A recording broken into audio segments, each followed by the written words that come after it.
I'm Angela Stribling for Capital Jazz TV, here with one of my favorites ever, Bluey of Incognito. How you doing, Bluey? Very glad to be here, very happy. Festivals make me happy, and this one in particular. Oh, I like it. It's great to be celebrating the anniversary too. You know what, you say you like this festival, and I believe you because you're here so often. That's right, and for many bands, sometimes we come to a festival and you have a period when you don't appear because they need to get new acts on the bill. And it is, for most bands, when you play a festival that you enjoy, you just you anticipate and then you're waiting and waiting and waiting. Fortunately, they haven't kept us waiting long.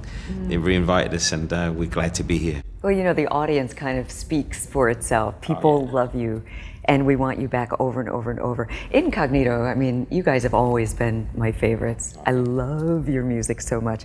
But what is it about this particular mix of musicians? You guys are so amazing. What is it about Incognito that is so amazing? I mean, I know for me, because I play in the band, and I feel like it's amazing for me to be every day that I wake up and I know I'm going on the road, 3 passports a year, 150 shows, and I never get bored, I never get tired. I get that same feeling of joy that I had when I was a kid, getting an instrument for the first time or going on a stage, and I relived those moments with this band. I think that's the beauty of this band, is that we've had 1,500 plus musicians and singers. So it's changed. It's never been like I'm used to the same thing. Today there'll be 2 new people in the band. One of the guys couldn't come, so we haven't changed things around because he got stopped at the airport with the visa problem. And so Incognito goes past all these things because we're out there, we're a working band. We're not waiting for a tour because we've got an album. We tour all the time.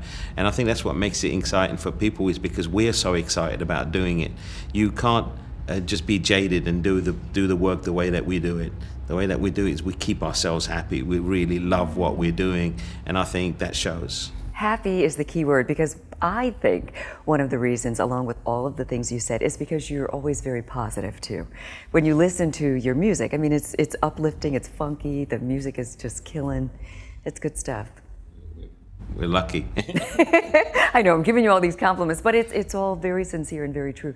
You have always had the knack of choosing really good musicians and good vocalists. Yeah, the best. Right, the best.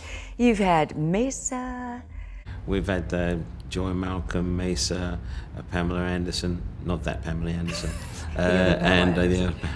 We've had incredible singers all the time, and wonderful guests like Jocelyn Brown, Shaka Khan. You know, we've had our fair share of great singers. But what's interesting is that even when they are in their careers, the thing that they really enjoy doing the Incognito thing, because with Incognito, Mesa is different too, where she's solo. She can express a totally different emotion and feeling, and yet she feels like she belongs in the band.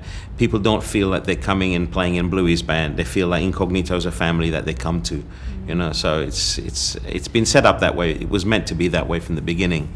So it's working for us. It's working for you, it's working and it's for us. Consistently. Yeah, and that's our sound as well. It's the fact that we have people, when they come in, they're not just coming as guests, they come in as if like they own it. Like, because there's been songs written for them. When I'm not writing songs hoping that one guest will just do one thing and go away, but I'm living with them, I'm touring with them, I've got the knowledge of who they are, so when they get a song from me, it's about them, it's something that they can express. So it feels like they are as much as part of Incognito, even though they've been in there for a short while. Absolutely. And you've even, one of our local singers, Devorah Borov. Devorah Borov, yeah. Yeah, I mean, you guys collaborated. I know, I saw her. I said, I hope you're going to do something tonight. And she says, yeah, she's going to at least do a song. So how did that relationship come about? I went to a radio station, and she greeted me at the door, and I thought she would be like the host, the person that'd be interviewing me, because she seemed so knowledgeable, and her presence was that of somebody who is in that world, you know. But she asked me if I wanted to have a coffee or tea, and she just took care of me. And she was just working at the radio station, taking care of people. And I was very humbled, because when I realized I had heard a voice before. I didn't realize it was that was the person I was speaking to, and I made her a promise that we would work together, because I was very humbled at the fact that, you know, I've had to take jobs away from the music world just to make ends meet. You know, at the beginning of my career, I worked in Debenhams on Oxford Street. I worked in the first McDonald's in the UK. You know, I did what I had to do to make sure my family were okay and I was all right. But my dream was to be successful at being able to convey the message that we have musically, and that's happened.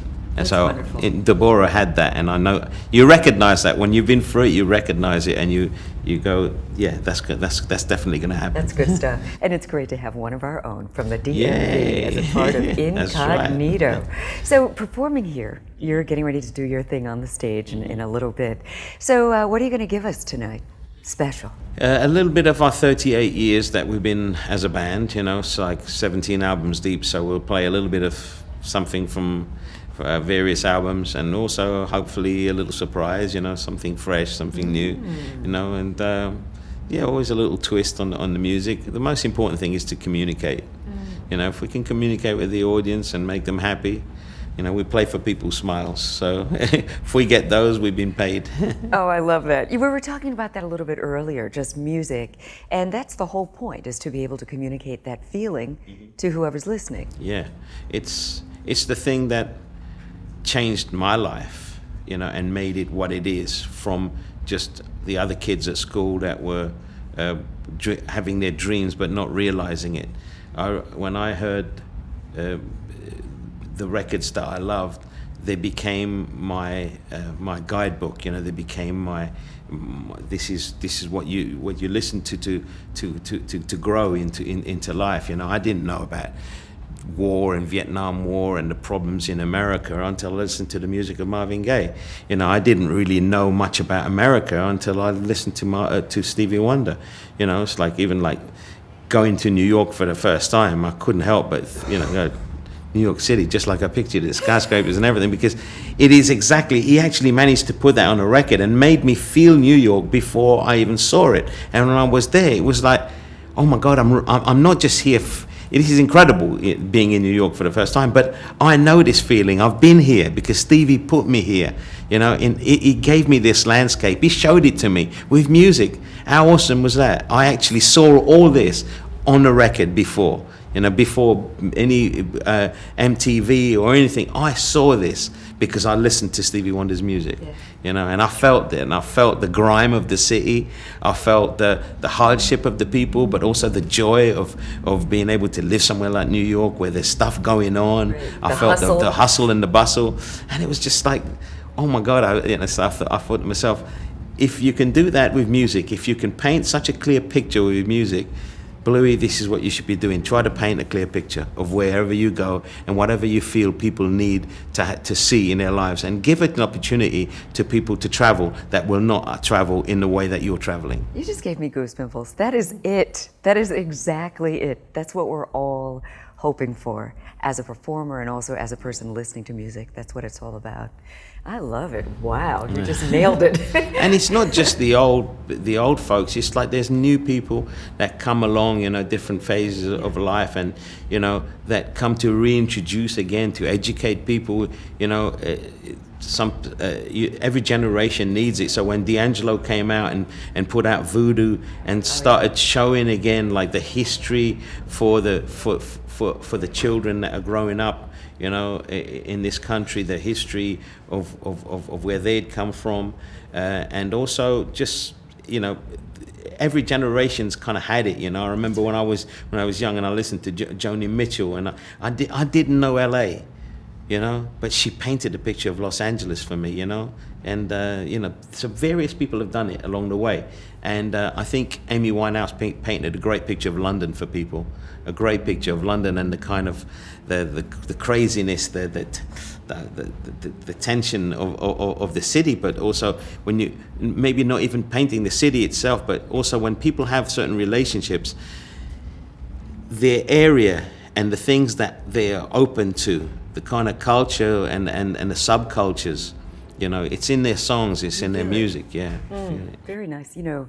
when you are on the stage, you communicate in all kinds of ways, of course, you know, with your guitar. But if people just look at the expressions on your face, you look like you are just in it. Your expressions speak volumes. Mark, I was jamming with Marcus Miller last night at the jam, which is great. And he put it, you know, he actually put it quite well. You know, it's like we play with a funk face, and the funk face isn't something that you put on. You know, it's like you've got it, once you're lost inside it, you know, and you're digging into your guitar, you know, that funk face appears, you know, because you're inside that pocket. And I was speaking to the band about it, and we went to see a band a few weeks ago, and the guy was putting on a funk face, but he was actually putting on a funk face. And if you're not digging in and playing and losing yourself, if the funk face is there just to kind of like to make you feel like as if there's something going on, look at it, and it's like then it's insincere. But musicians that lose themselves and get into it, you know, that's I love that, and it's only showed me to kind of just close your eyes, get into it, you know? Don't fake it. Don't fake it. I love it. On that note, Bluey, thank you so much for much being here again. We love you. Keep coming back again and again. And especially thank you for being here for the 25th anniversary. Thank you so much. Yeah, it's definitely a pleasure. It's lovely speaking with you. And yes, very much and I look so. forward to another moment of this. So do I. You. Thank you. Thank you.